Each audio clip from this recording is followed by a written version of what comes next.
xjeddi l-ġmiel ta' wiċċek inti s-sebba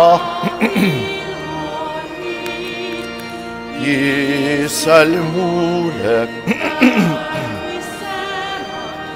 kull filgħod u bl-oħla l-si mulejja nisik ħaj għaliex int tal-ħajja ssir fik is-seta fik il-ħnina jintfaw wara ta' kull fl-isem tal-Missier u tal-Iben u tal-Ispiritu Santu Amen. Il-grazzja ta' Sidna Ġesu Kristu l-imħabba ta' Alla u l-għaqda fl-Ispiritu Santu tkun magħkom il-koll. Eżis ħuti nixtieqilkom minn qalbi l-għodwa tajba, inġbarna biex niċċelebra l-Ewkaristija, issa bdejna dak iż-żmien li nsejħulu ta' matul is-sena għalhekk il-kulur aħdar u xekk.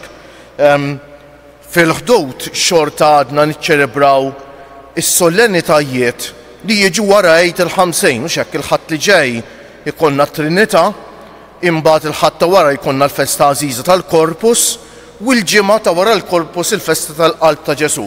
Dawn huma tliet sollenitajiet li jiġu dejjem wara Għid il-Ħamsejn. Imma matul il-ġimgħa nkunu diġà tħannu xekk fi żmien ta' matul is-sena.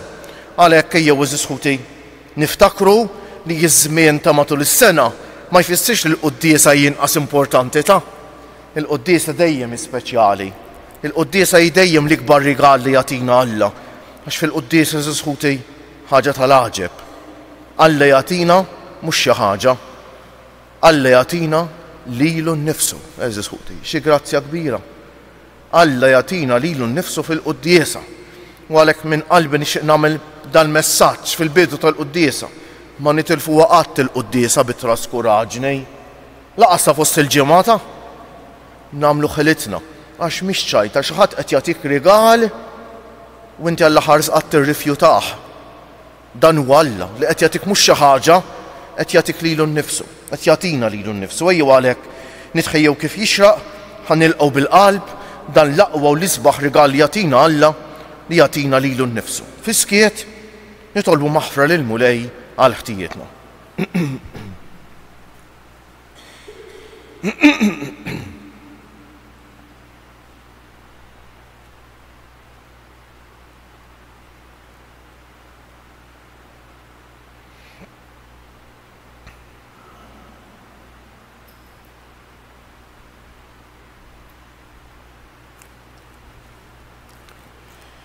Inti t-triq li twassalna għand il-Missier Mulej ħniena.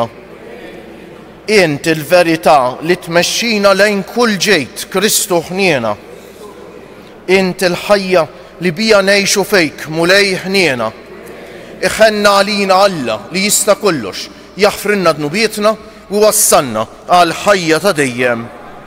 Sejrin noffru dan is-sagrifiċċju tal-quddiesa għal ruħoħtna Rużarja Buġejja. Nitolbu. U Alla li minnek ġej kull ġejt, fiċ-ċokon tagħna nitolbuk biex fid-dawl tiegħek nintebħu kif għandna nġibu ruħna sewwa u bil-għajnuna tiegħek ngħixu hekk ta' bilħaq. Bibnek Ġesu Kristu Sidna li huwa Alla u miegħek jgħix u jisaltan fl-imkien mal-Ispiritu Santu għal dejjem ta' dejjem.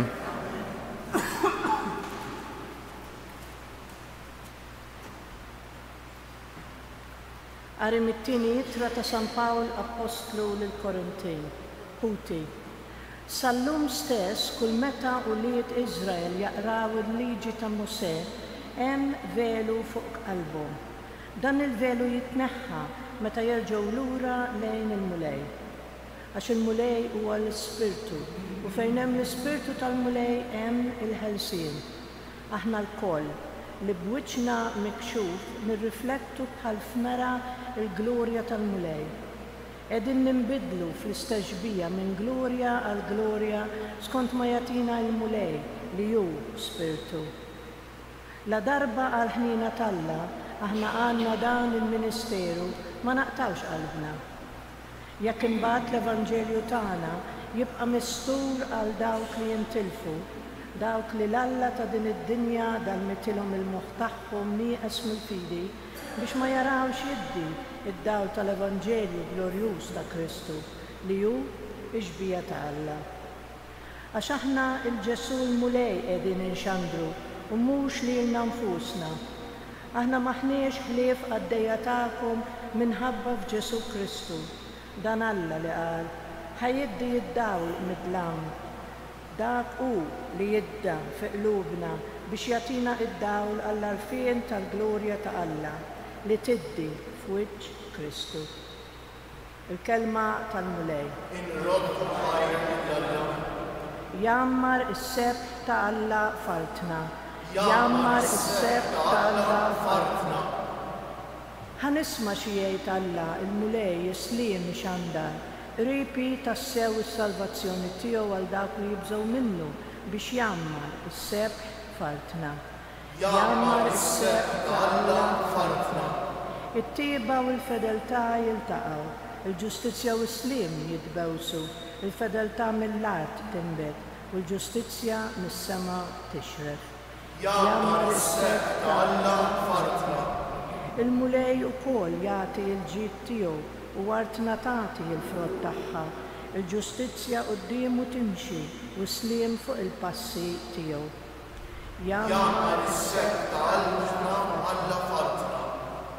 Alleluja, alleluja, alleluja. Natikom kmandament ġdid jgħid il-mulej, bħalma ħabbejtkom jien hekk ukoll ħobbu intom lil xulxejn. Alleluja, alleluja.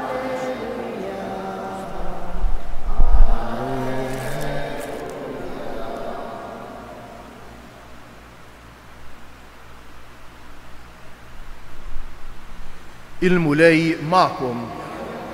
Qari mill-Evanġelju mqaddes skont San Mattew.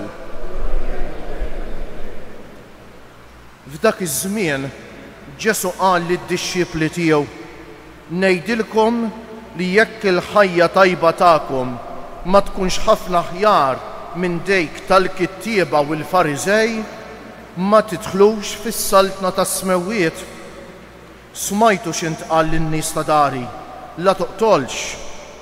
Mela jekk xi ħadd joqtol ikun ħaqqu l-kundanna. Ma jien ngħidilkom li l-kundanna tisħuq ukoll lil min jinkorla l-ħuħ. Jekk imbagħad xi ħadd lil ħuħ jgħidlu ġifa, ikun ħaqqu l-kundanna tas-Sinedrju. U jekk jgħidu iblaħ, ikun ħaqqu n-nar tal-infern. Mela jekk tkun qiegħed tittalla l-offerta tiegħek fuq l-artal u hemm tiftakar li ħuk għandu xi ħaġa kontra tiegħek, ħalli l-offerta tiegħek hemmhekk quddiem l-artal u mur l-ewwel irranġa ma' ħuk u imbagħad ejja talla l-offerta tiegħek. Lil min ikun se jtellek il-qorti, ħudu bil-kelma tajba mill-aktar fejs waqt li tkun għadek miegħu fit-triq, li ma jmurx jagħtik f'idejn l-imħallef u l-imħallef f'idejn l-assies u hekk issib ruħek fil-ħabs. Tassew ngħidlek minn hemm ġew ma toħroġ qabel ma tkun ħallast l-aħħar 3 ħabbiet. Il-kelma tal-mulej, it-tifħir bit-tagħlim tal-Evanġelju nitnatfu minnu bietna.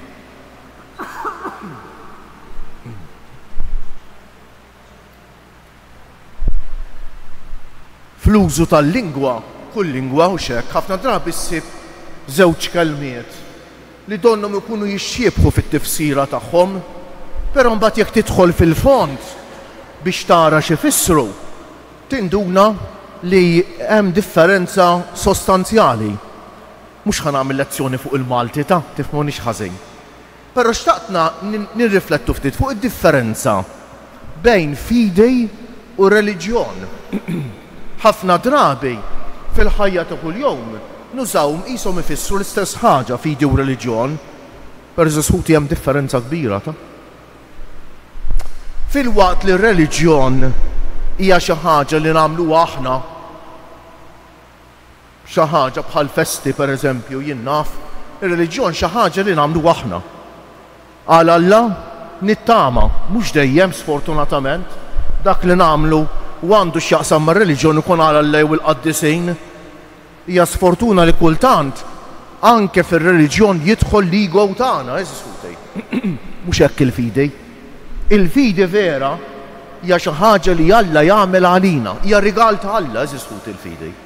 Il-fidi vera hija Alla li jurina mħabbtu u aħna li niftħu qalbna biex naċċettaw dan ir-rigal tiegħu. Qed ngħidilkom dan għax illum il-qari tkellem ħafna fuq hekk. Pereżempju d-distinzjoni li qed jagħmel San Pawl u x'hekk fit-tieni Ittra l-Korintejn. Ħuti sal-lum stess għalinna. Kull meta wlied Iżrael jaqraw il-liġi ta' Mosè, hemm velu fuq qalbhom. Dan il-velu jitneħħa meta jerġgħu lura lejn il-mulej.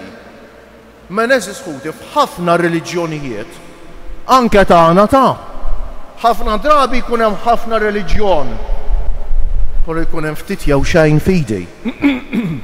U għalhekk ir-reliġjon flok ma tella l-bniedem il fuq tispiċċa tafġu iktar l-isfel eżis ħuti. Araw kemm fisem ir-reliġjon fid-dinja isiru atroċitajiet. Għaliex? Għax dik hija reliġjon mhux fidi, eżis ħuti. Ir-reliġjon mingħajr fidi lill-bniedem taqsu.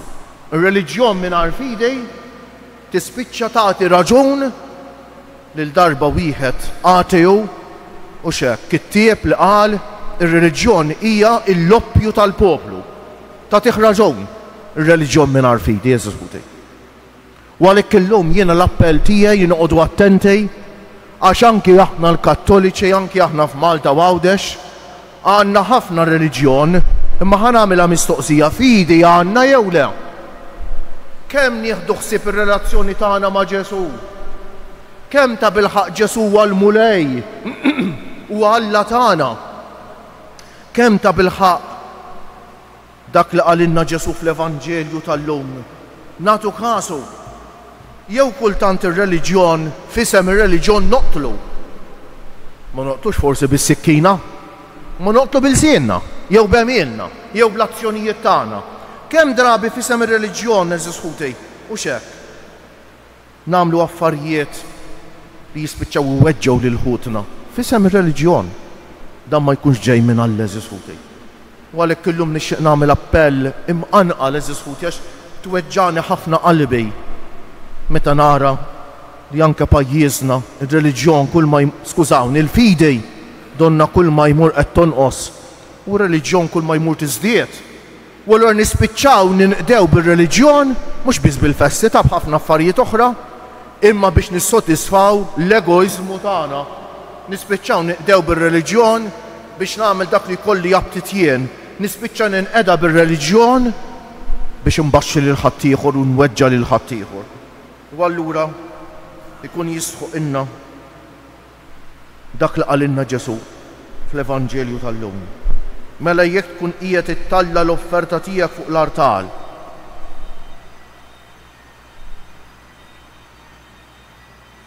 U hemm tiftakar li hu għandu xi ħaġa kontra tiegħek,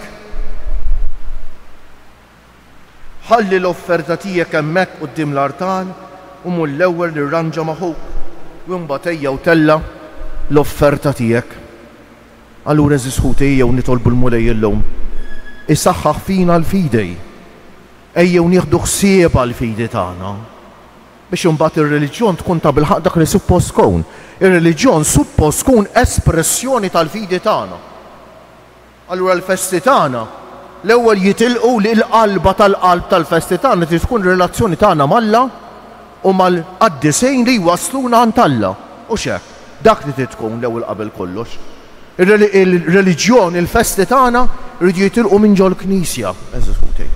Mill-quddiesa, minn qrara tajba, mit-talb, mill-imħabba tagħna lejn xulxejn u l-attenzjoni li nagħtu lil dawk li huma mwarbejn. Biex imbagħad iċ-ċelebrazzjonijiet l-oħra jkunu ta' blaħa espressjoni ta' dik il-fidi li qegħdin ngħixu bil-verità. Ma jkunx hekk. allura ir-reliġjon tagħna tibda taqsu l-bniedem, tibda tbaxxih il-bniedem. Nibdew bir-reliġjon u dak li u xek nagħmlu aħna fisem ir-reliġjon biex nfirdu, biex nweġġew il xulxejn, għal piki u biex eżis ħuti flok ngħixu l-Vanġelu nispiċċaw immorru kontra l-Evanġelju li għallimna Ġesu. Ejju għalhekk nitolbuh bil-qalb il-mulej illum. Inqogħdu attenti għax hija nasba diabolika ġejja mix-xitan li nieħdu ħsieb il-fidej, nieħdu ħsieb skużawni, nieħdu ħsieb ir-reliġjon u nwarbu l-fidej. Jalla nqogħdu attenti biex nieħdu ħsieb il-fidej, nikbru fil-fidej tagħna eżis ħuti.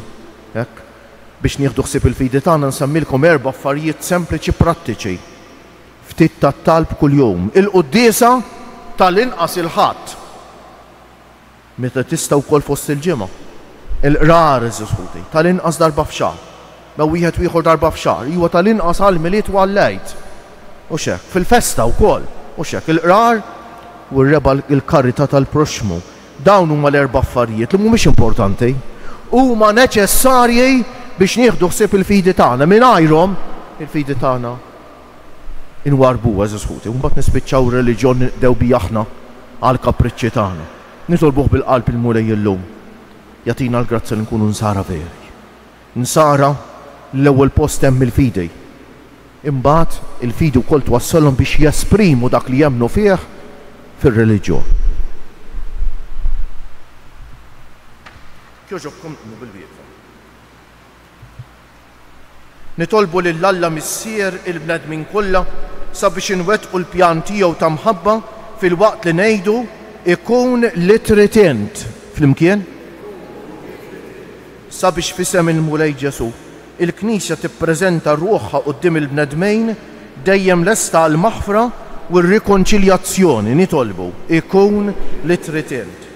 Sabiex il-bnedmin jgħixu fis-sliem bejniethom u mhux taħt il-qawwa tal-liġi imma mħeġġejn mill-imħabba. Nitolbu ikun litritent. Sabiex il-ġustizzja tirrikonoxxi d-drittijiet tal-fqar u tippromuovi it-qassim tajjeb tal-ġejt. Nitolbu sabiex il-maħfra u l-imħabba tagħna jiġu qabel kulat ta' qima li aħna nagħmlu. Nitolbu. Innutaw ftit ir-risposta li jedna għal dawn it-talbiet ikun litritent. Reliġjon mingħajr fidi tispiċċa ikun l-irritien. Il-fidi vera hija jkun litritent mulej. Imbagħad ukoll twassal ikun litritent nesprimija wkoll fir-reliġjon. Però noqogħdu attenti għax faċli ħafna eżiskuti naqgħu f'dan l-iżbal. Minn dan għal dan wissiena Ġesu fl-Evanġelju tal-lum. Jalla il-qalba tal-fidi tagħna tkun ta' bil-ħaq ix-xewqa tagħna li f'ħajjitna sseħħ ir-rieda talla. Min qalbi bħal dejjem ma ninsaqat li l-ħutna l-ħafna anzjani, ħafna minnhom li jsegwu dil-quddiesa permezz tat-televiżjoni jew mezzi oħra, l-anzjani, il-morda, il-persuni bi bżonnijiet speċjali, dawk kollha li jieħdu ħsieb ta' persuni vulnerabbli jeżiskuti, dawk kollha li jitolbuna nitolbu għalihom u dawk kollha li jeħtieġu t-talb tagħna bħalissa, mod speċjali ma ninsaqat ukoll persuni li forsi għaddejjin minn xi mument mudlam tal-ħajja, persuni għaddejjin minn xi mart mentali, minn depressjoni, u momenti oħra fil-ħajja li jaqsuna, nħossuhom jaqsuna. Jalla ma ninsew qatt għax nożżu l-fidi tagħna lil mulej huwa magħna, li omna Marija tieqaf ma' ġembna meta nkunu fuq is-salib kif waqfet ukoll ma' ġembina Ġesu. Ejjew fiskiet lil mulej nofrulu t-talba personali tagħna.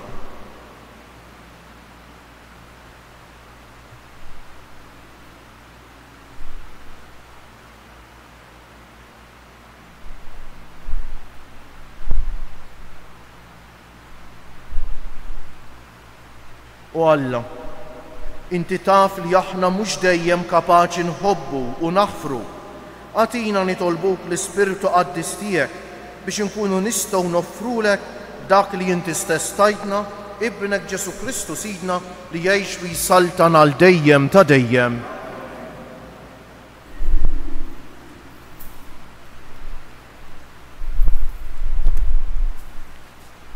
Imbierek int mulej Alla tal-ħolqien kollu għax fit-tjubitek tajtna l-ħobs li qegħdin noffrulek frott tal-art u xogħol il-bniedem li minnu jsir għalina l-ħobs tal-ħajja.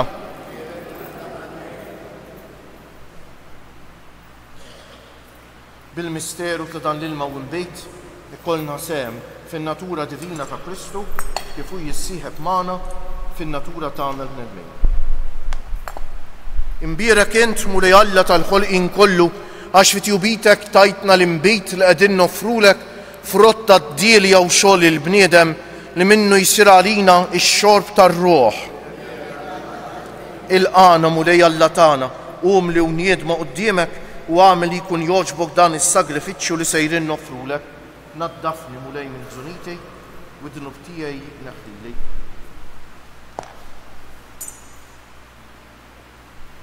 Itolbu ħuti biex is-sagrifiċċju tiegħi u tagħkom ikun jogħġob l-Alla l-Missier li jista' kollox.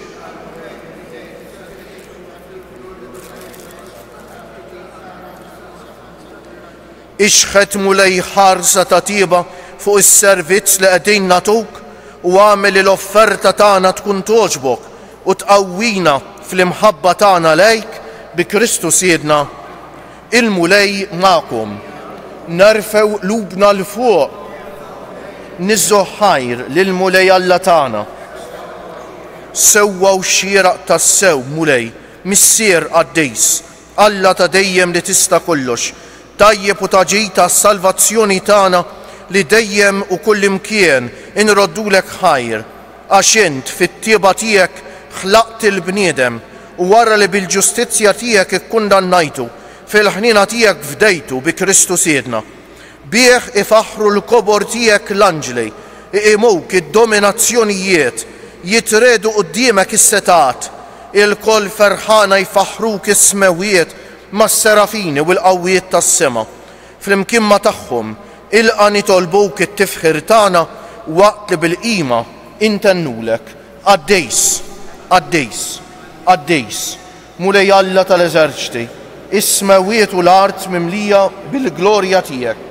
Osanna fil-għoli tas-smewiet, imbierek minn ġej fisem il-mulej fil-għoli tas-smewiet.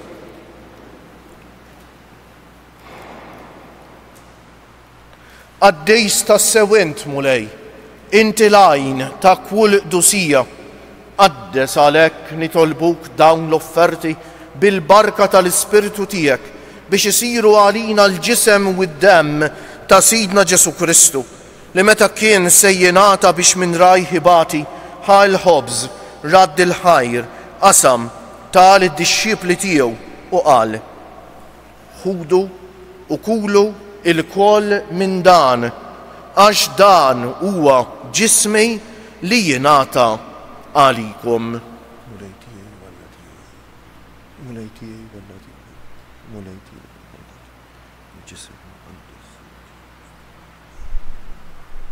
Ekku kol wara l-ikla ħal kalċi reġa' radd il-ħajr tal id-dixxipli tiegħu u qal: ħudu u xorbu minnu il-koll, għax dan huwa il-kalċi ta' demmi tal-patt il-ġdejt li jibqa' l-dejjem, id-demm li jixxerret għalikom għal bnedmejn kollha għal maħfra tad-dnubiet. Għamlu dan b'tifkira tiegħi.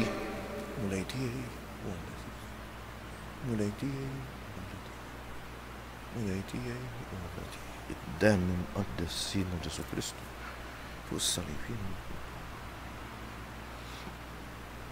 Danu l-misteru tal-fidej, inħabbru l-mewt tiegħek mulej, inxandru bil-ferħ l-qawmin tiegħek, nistennewk sa ma tiġi fil-glorja. Għalhekk aħna nagħmlu dan b'tifkira tal-mewt u l-qawmien ta' Sidna Ġesu Kristu, nofrulek missier il-ħobs tal-ħajja u l-kalċi tas-salvazzjoni u nroddulek ħajr għax oġbok tilqana hawn quddiemek biex naqduk. U miċ-ċokon tagħna nitolbu li l-Ispiritu Santu jaqadna f'ġisem wieħed lilna li nieħdu sehem mill-ġisem u d-demm ta' Kristu. Ftakar mulej fil-Knisja tiegħek imxerda mad-dinja kollha u wettaqa fl-imħabba flimkien mal-Papa Ljon, mal-Isqof tagħna Anton, mal-isqfijiet u l-ministri kollha tiegħek u mal-poplu kollu li inti ksibt għalik.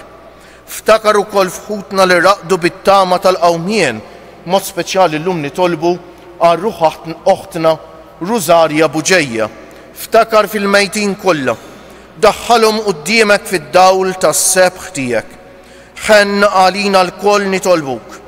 Għati lilna wkoll il-wirt tal-ħajja ta' dejjem, flimkien mal-Verġni mqazza, Alla u tagħna Marija, mar-raġel ġus tagħha San Ġusepp, mal-Apostli u l-qaddisin kollha li jgħixu fil-ħbiberija tiegħek sa mill-bidu tad-dinja, għamel li magħhom infaħruk u insebħuk b'Ġesu Kristu ibnek.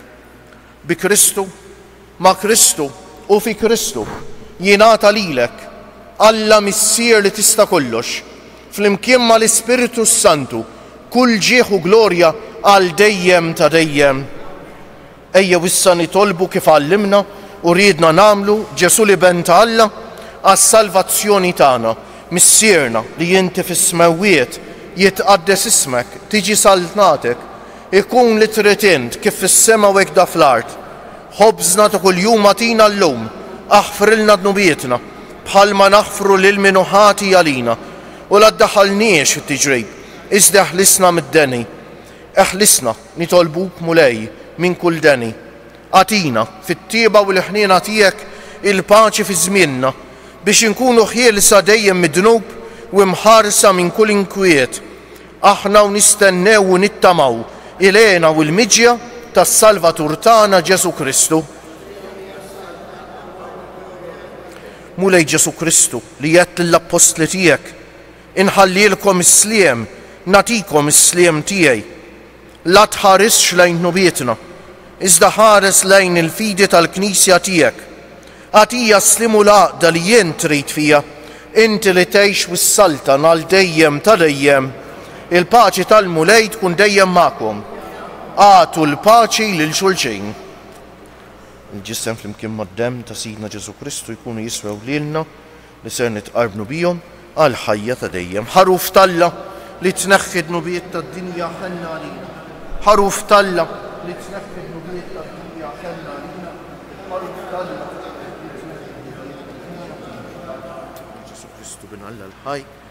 Bil-mewtija kif rid minnek il-missier u bil-ħidma tal-Ispiritu Santu inti tajt il-ħajja lid-dinja. B'dan il-ġisem u d-dem għaddejs tiegħek, eħlisni minn ħtijieti kollha u minn kull ħażen, żommni dejjem fidej lejn il-kmandamenti tiegħek u tħallini qatt ninferet minnek. Dan hu l-ħaruf talla, dan hu Ġesu li jneħħi d-nubiet tagħna u tad-dinja kollha.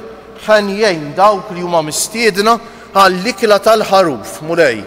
Ma jistħolix tidħol taħt is-saqaf tiegħi. Iżda kelma waħda u ruħi tkun infejqa. Il-ġisem ta' Kristu jħarisni għal ħajja ta' dejjem. Amen.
bil-bieq fażisħuti ngħidu bil-qalb flimkien, ruħ ta' Kristu qaddisni, ġisem ta' Kristu salvani, dem ta' Kristu ħeġġiġni, ilma tal-kustat ta' Kristu aħsinni, passjoni ta' Kristu sabbarni, o Ġesu ħanin ismani, fil-pjagi tiegħek aħbini, tħallini qatt ninfiret minnek, mill-għadu ħażin ħarisni, fis-sija ta' mewti sejjaħli, ġewwa ħdanek il-qani biex mal-anġlu il-qaddis intijek infaħrek għal dejjem ta' dejjem, ammen. Nitolbu. Saħħaħna mulej bitqarbina li għamilna biex għal ħnina tijek ninħallu mill-irbit ta' ħżunitna u nimxu l-qoddim fit-triq it-tajba bi Kristu siedna. Ħanejdu issa 3 Avemarijiet fġieħ 3 ijiem lill-ġisem tal-umtana Marija dan fil-qabar u noffruhom eżiskuti biex omna Marija tħarisna fil-fidej, tenna biex il-qalb tal-qalb tagħna tkun il-fidej li jumbat nesprimu wkoll fir-reliġjon. Sliem għalik Marija, bil-grazzja mimlija l-mulej miegħek, imbierka inti fost in-nisa u imbierek il-frott tal-ġuf tiegħek Ġesu.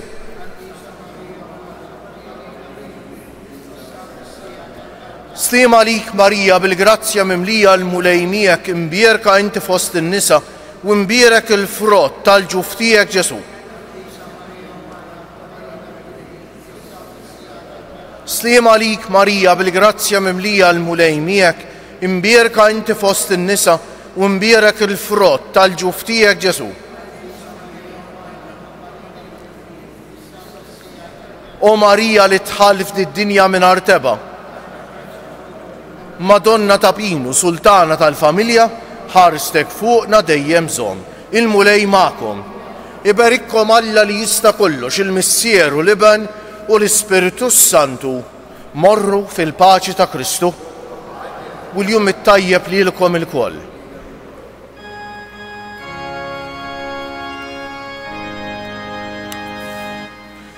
O Marija